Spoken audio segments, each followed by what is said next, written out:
Naruto Uzumaki, our favorite #1 hyperactive knucklehead ninja, and my how far he's grown from that little child who used to sit by the swing all by himself. Hey guys, welcome back to Shano Anime TV, again with, you guessed it, some more Naruto. But as usual, before we go any further, we'd really love it if you guys would like, share and subscribe to our channel. It really helps us out. As you may know, we are a new channel here on YouTube, so your likes, your shares and your subscriptions really help us out. As always, feel free to leave a comment down below, letting us know what you guys think. So, today we'll be discussing the one and only Naruto Uzumaki himself, taking a glimpse into his journey so we can see how he became the Naruto we know today. Like I said, we'll be focusing on just a small portion of his journey, specifically as it regards to his prophecy and him being the savior of this world. We will also be focusing on two characters who are essential in guiding Naruto on the right path to becoming the child of prophecy.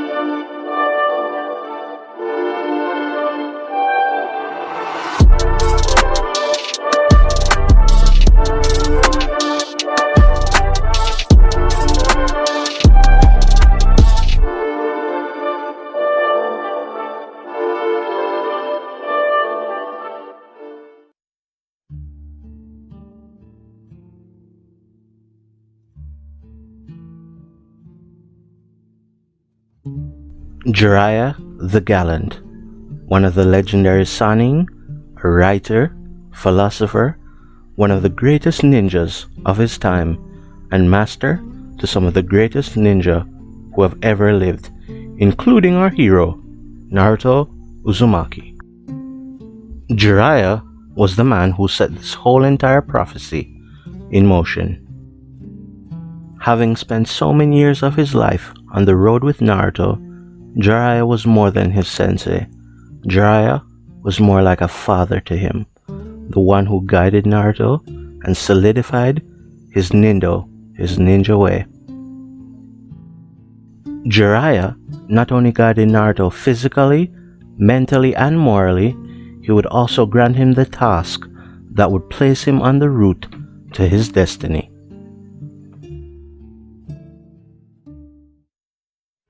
I shall now tell you. I will relate my dream.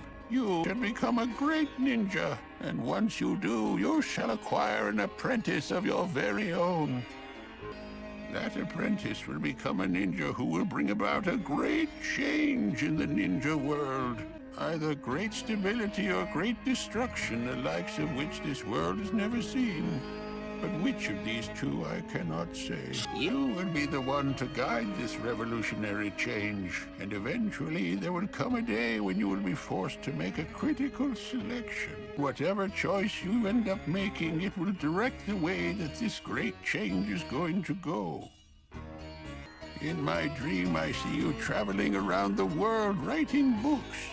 But perhaps it means you shall travel widely, seeing all things in this universe.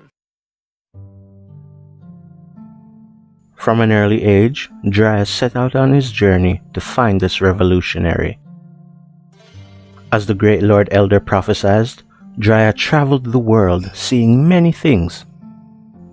In a time of war, Jiraiya came across many people who seemed to be able to read the times and had differing opinions on how the world would sway. However, none of them had the solutions to how they would take on this growing conflict. However, Jiraiya continued his quest. Even after being recalled to fight in the war himself, he kept searching for a way to find true peace. He searched endlessly for these answers, and for the child who would bring them to fruition. Along the way, he trained many hopeful prospects, but one after another, they all failed. or so he thought.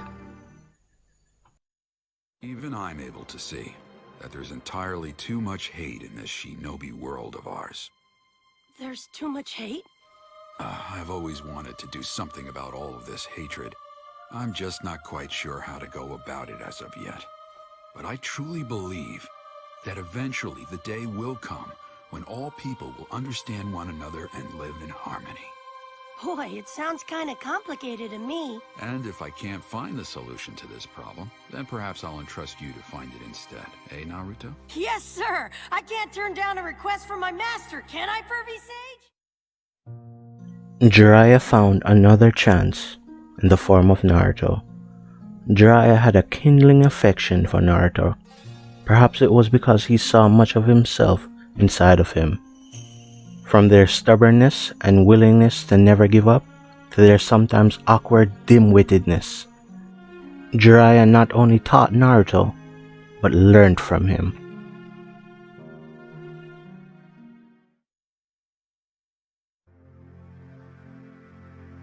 Jiraiya not only entrusted Naruto with the finding of peace, he also entrusted him with his own ninja way, which was to have the guts to never give up, no matter what the odds. Going back on your word, no matter what. And never giving up despite what the odds may tell you to do. Naruto, if that is truly your ninja way, then as your teacher, I have no business at all whining. Because, as everyone knows, a student inherits his ninja way from his teacher. Right, Naruto? Isn't that so? As the one who entrusted these teachings and values unto Naruto, Jiraiya stood true to them to the very end.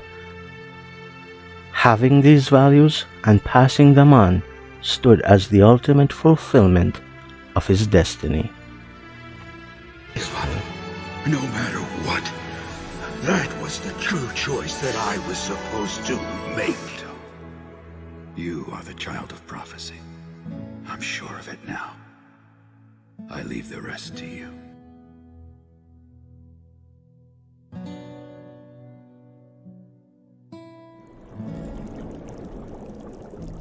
The tale of Jiraiya the Gallant. Well, now it'll end a bit better, I hope. The final chapter. I'll call it Frog at the bottom of the well drifts off into the great ocean.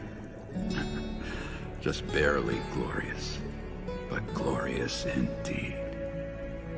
Oh, that's right. What should I name the sequel? I wonder. Let's see. The Tale of Naruto Uzumaki. Yes, that has a nice ring to it.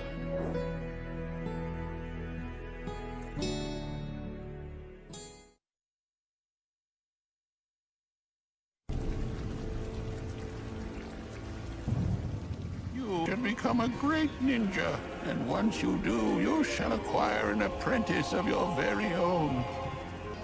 That apprentice will become a ninja who will bring about a great change in the ninja world. Either great stability or great destruction, the likes of which this world has never seen.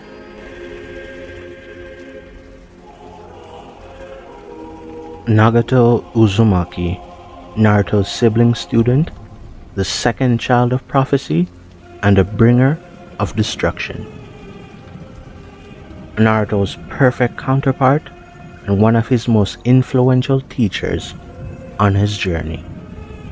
One that would push the limits of Naruto's convictions, the limits of his resolve. Being a student of Jiraiya, one showing great promise, he was also entrusted with finding peace in this world. Yet, despite that, the first time him and Naruto would meet would be in the form of enemies. Made worse by the fact that Nagato was like no enemy Naruto had ever faced before. Nagato at this point was the most powerful character we had ever been introduced to. His power was beyond anything we had ever seen before. This incredible force would proceed to break Naruto, both physically and psychologically, shattering his view of the world.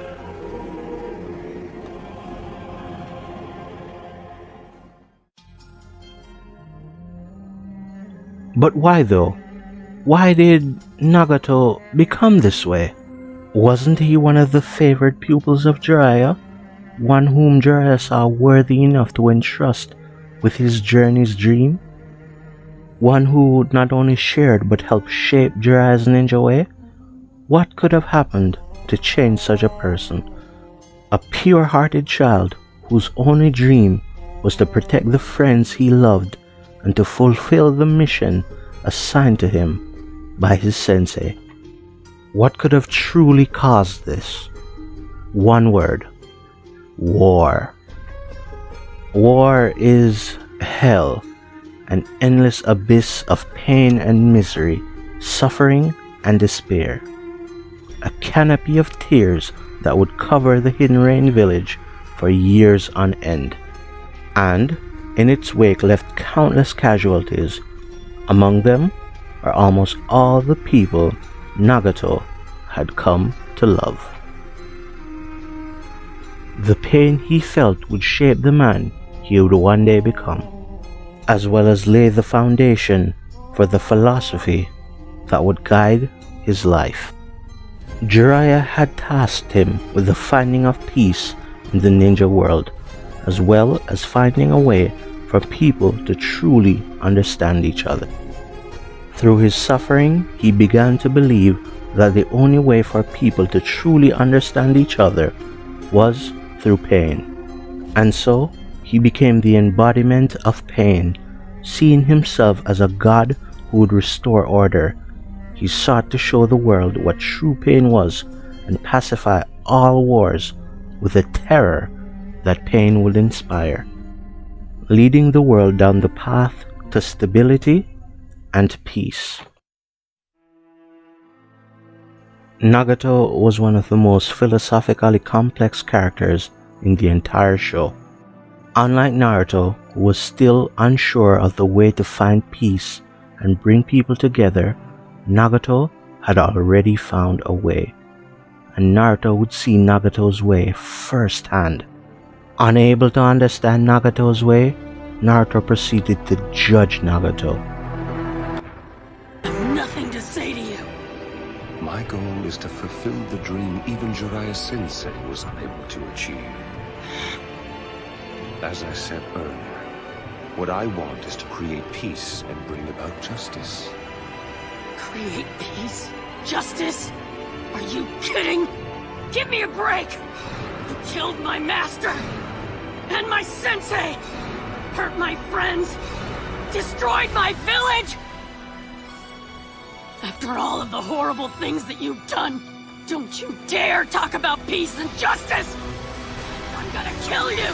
And then, I'm gonna bring peace to the ninja world! Oh, I see.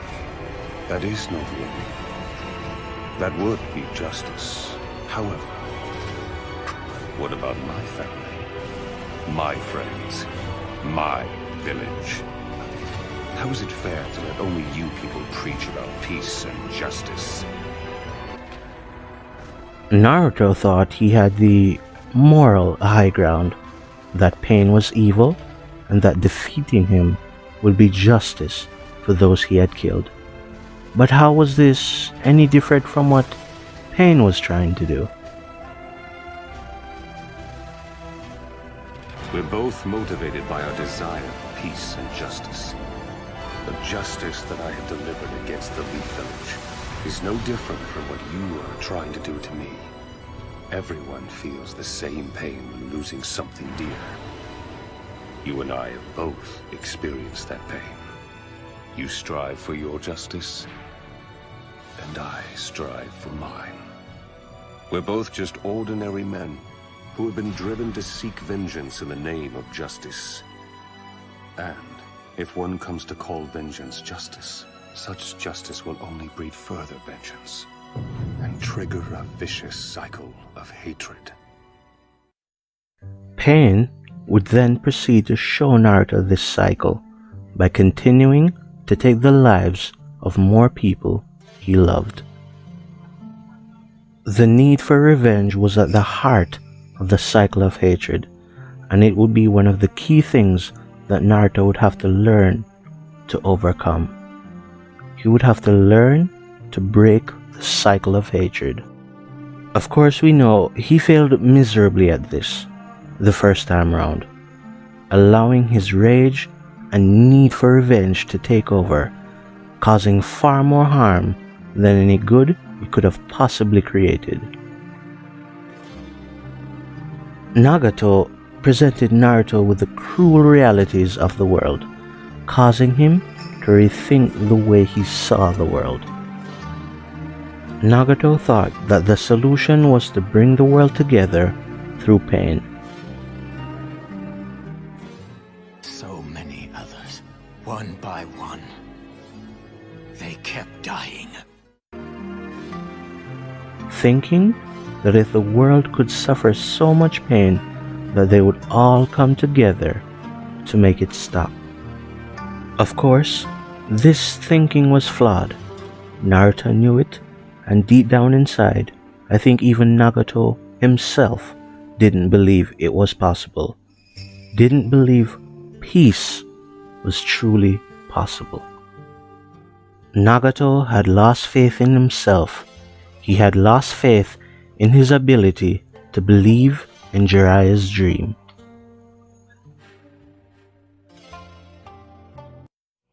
As long as humanity still exists, then hatred will also exist with it.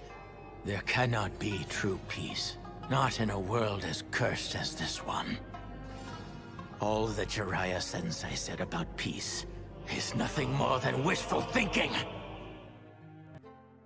Naruto saw that Nagato was a prime example of what he could have become had he ever lost faith, strayed from the path, and strayed from his ninja way. I've told you my story just as you asked. Now let's hear your response. I still hate you. But Pervy Sage believed in me and wanted me to continue his quest.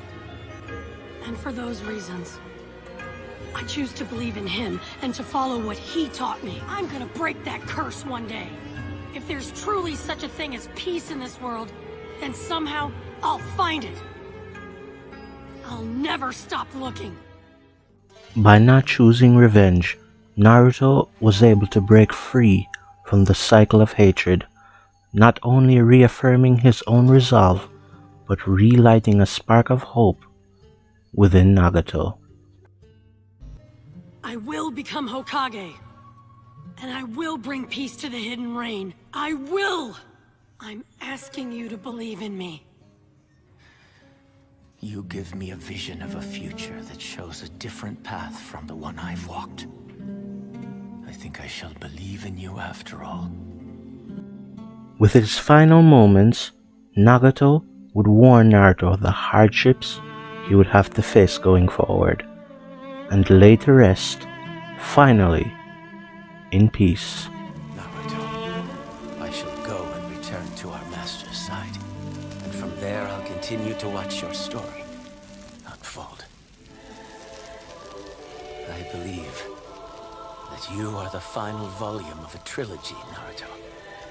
Master Jiraiya was the first, a perfect beginning. However, I'm afraid that the second volume was nothing but a failure. That one was me. One that even Master would not acknowledge. The success or failure of a series depends largely on the third and final volume. You must be the masterpiece that finishes this tale, one that will overshadow the failure of the middle volume, Naruto.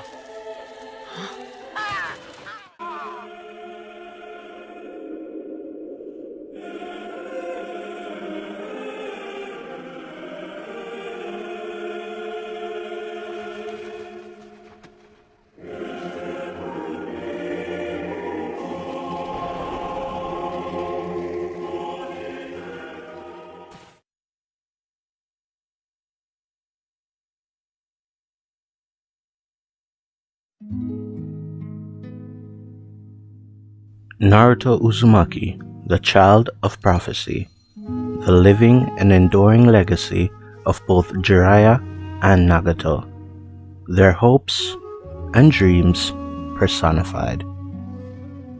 Through his trials and tribulations, his journeys and revelations, he has met countless teachers who have guided him on the right path, each teaching valuable lessons that would further build him on his journey.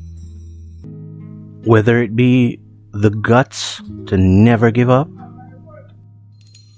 or the meaning of companionship, love, acceptancy, and familial bonds, true friendship and camaraderie, and the thought of never giving up or abandoning your friends.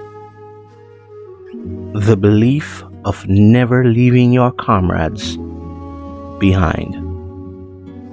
There are those who remind him that it's okay to lean on others, that one doesn't have to do everything by oneself, and that it is good and necessary to lean on one's comrades. Due to the lessons of Jiraiya, Nagato, and all the people Naruto met along his journey's way, Naruto was able to fulfill his destiny, becoming accepted and loved, becoming a central pillar that would usher in an age of peace never before seen in the ninja world.